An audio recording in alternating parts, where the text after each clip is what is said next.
반갑습니다. 여러분, 프로토 교수입니다. 스포츠 모든 경기를 매일 분석 및 조합 픽 공유 중에 있습니다. 영상에 공개되지 않는 정보들도 정보방에 입장하시면 확인하실 수 있으니 참여를 희망하시는 분들은 영상 하단 고정 링크를 통해서 아무 조건 없이 자유롭게 참여가 가능하니 많은 참여 부탁드리겠습니다.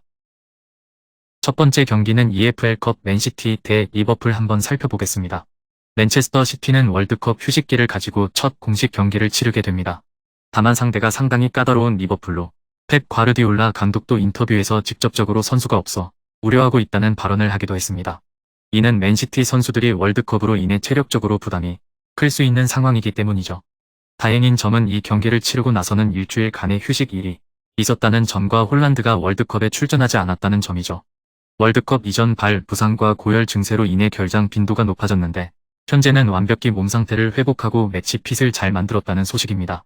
다만 언론에서는 팀이 아스날을 추격하기 위해 펩 과르디올라 감독이 리그에 집중할 가능성을 점치고 있으며 그 근거로 지로나와의 친선 경기에서 데브라이너와 홀란드를 제외한 주전 선수들이 출전하지 않았다는 점을 들었습니다.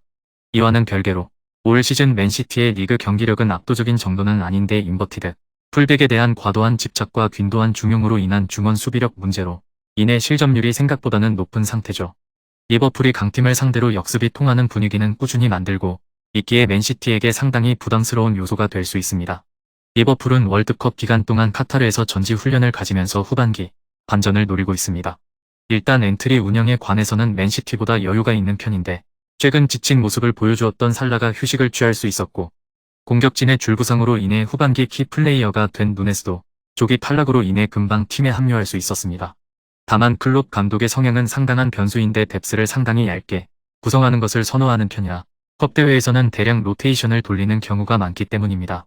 더비 카운티와 붙었던 이전 32강전에서도 준주전 유스급 선수들을 대거 출전시키는 모습이었고 해당 경기에서 더비 카운티를 상대로 득점을 만들지 못해 승부차기까지 가면서 겨우 이겼기 때문에 라인업에서 주전 선수들을 대거 제외한다면 원사이드한 경기 내용을 보일 가능성이 높습니다. 특히 중원의 힘을 장담할 수 없는 상태죠.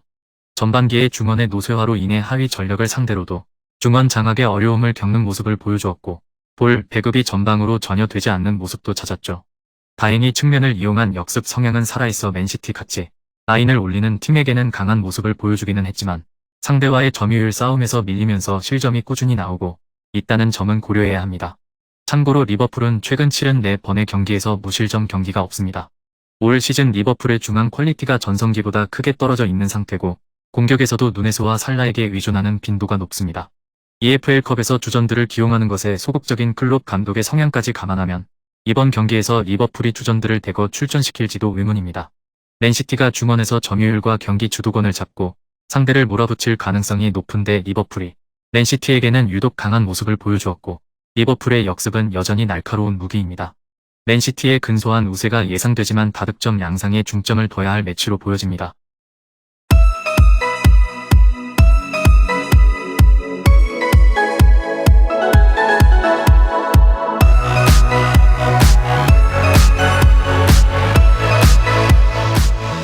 두 번째 경기는 A리그 브리즈번 로어 대 웨스턴 시드니 한번 살펴보겠습니다. 브리즈번 로어 FC는 올 시즌 철저한 수비적인 기조로 나서는 중입니다. 후방에 5명을 배치하면서 극단적이라고 보일 정도로 후방에 인원 투자가 많은 상태죠.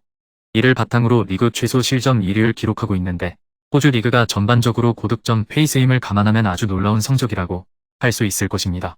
다만 공격진에 문제가 있는데 EPL 출신 공격수 오스틴이 전방에서 결정력을 발휘하는 방식으로 대부분의 공격에 임했는데 오스틴이 가족 문제로 인해 계약을 해지하면서 고국으로 돌아가 버렸기 때문이죠. 전방 대체자를 찾아야 하는 상황인데 가장 유력한 후보인 아르미엔토는 오스틴만큼의 성과를 보이고 있지 못한 상태입니다.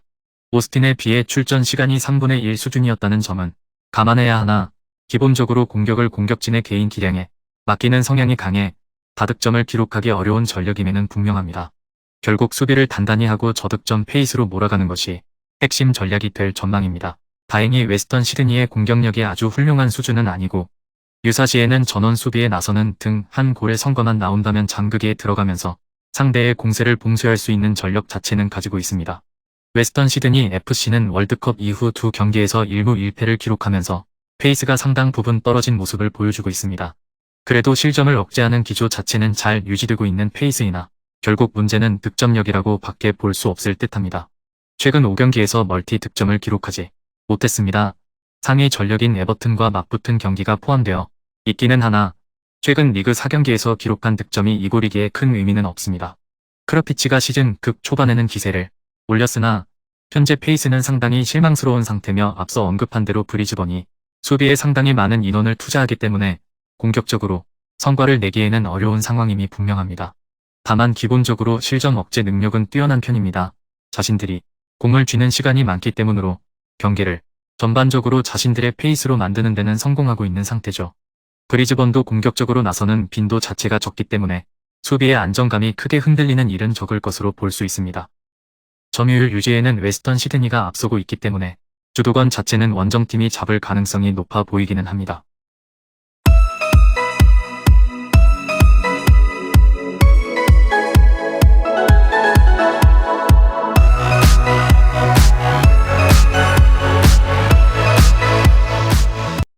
마지막 세 번째 경기는 퍼스 글로리 대 웰링턴 피닉스 한번 살펴보겠습니다. 퍼스 글로리는 기복이 심한 모습을 보여주는 중입니다. 올 시즌 홈에서 한 번 밖에 경기가 없었을 정도로 일정상 운이 따라주지는 않았던 것은 감안해야 하나 현재로서는 명확한 하위 전력으로 취급하는 것이 더 나은 모습이죠. 이전 시즌에도 리그에서 별다른 장점을 보여주지 못한 바 있습니다. 올 시즌 무실점 경기를 한 번도 치러본 적이 없습니다. 물론 최근 두 경기에서는 멀티 실점을 기록하지는 않았지만 최근 허용한 6골을 모두 후반에 실점하는 등 수비 집중력이 100%가 아닌 것은 유지되고 있다고 보는 편이 나을 것입니다. 기본적으로 상대에게 점유율을 내주고 플레이를 하는 편이라 실점 허용 위기를 많이 맞고 있다는 점은 감안해야 하기는 해야 하나 이번 경기에서도 주도권 싸움에서 밀릴 확률이 매우 높음은 감안해야 할 것입니다.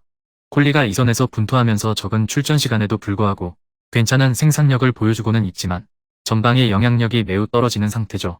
참고로 올 시즌 퍼스글로리의 최전방 공격수 중 득점을 기록한 적 있는 선수는 없습니다. 웰링턴은 리그 페이스가 나쁘지는 않습니다. 개막 이후 4경기 연속 무승을 거두었지만 홈 4연전에서 2승 1무 1패를 거두면서 중위권까지 순위를 상승시키는 데 성공했죠. 다만 호주리그 순위표가 상당히 촘촘하기 때문에 이에 만족하지 않고 순위를 더 상승시켜야 할 필요는 있습니다. 웰링턴의 장점은 득점력, 일간이라고 할 수 있는 멜버른 시티를 제치고 리그 최다 득점 1위를 기록하고 있습니다. 크라이프의 지휘를 발판으로 연건 웨인과의 호흡이 상당한 수준이고 올 시즌 무실점 경기가 없는 퍼스글로리를 상대로 공격적인 성과를 내기에는 충분한 전력이라고 할 수 있습니다. 상대가 숙이고 나오는 경우가 많기 때문에 중앙에 2명의 미드필더만 배치하는 전형을 사용하고 있음에도 주도권 싸움에서 아주 밀리지는 않을 가능성이 높습니다. 수비진이 최근에는 안정감을 찾기는 했지만 약점이 없습니다고 할 수는 없습니다. 수비 시에는 2명의 미드필더만이 배치된 중앙이 문제가 될 소지가 있는 상태죠. 주장이자 1차 저지선 역할을 해주어야 할 루퍼가 부상으로 자리를 비운 지 오래라는 점도 약점이며 퍼스글로리의 득점력이 리그 최하위 수준이나 한 골 정도의 가능성은 열어두어도 나쁘지 않습니다. 공격적인 성과가 리그에서 가장 뛰어나고 퍼스글로리의 부족한 공격력을 감안하면 다소 불안한 수비도 상쇄할 가능성이 높습니다. 한 골 정도의 실점은 가능해 오버 가능성을 점쳐도 나쁜 선택은 아니겠으나 퍼스글로리가 승부를 유리하게 가져오거나 뒤집는 성과는 확률이 낮은 선택지가 될 것입니다. 금일 경기들은 이렇게 알아보았습니다. 좀 더 다양하고 많은 정보를 원하시는 분들은 영상 하단 댓글에 링크 클릭 후 문의하시면 아무런 조건 없이 정보방 입장 가능하니 입장하셔서 정보 받아보시길 바라겠습니다. 그리고 영상에서 리뷰하지 않은 디테일한 정보와 조합픽은 매일 교수 정보방에서 공유하고 있으니 꼭 참여해보시길 권장드리며 이번 영상은 여기까지 하겠습니다. 시청해주셔서 감사드리며 늘 여러분들의 건승을 기원합니다. 감사합니다.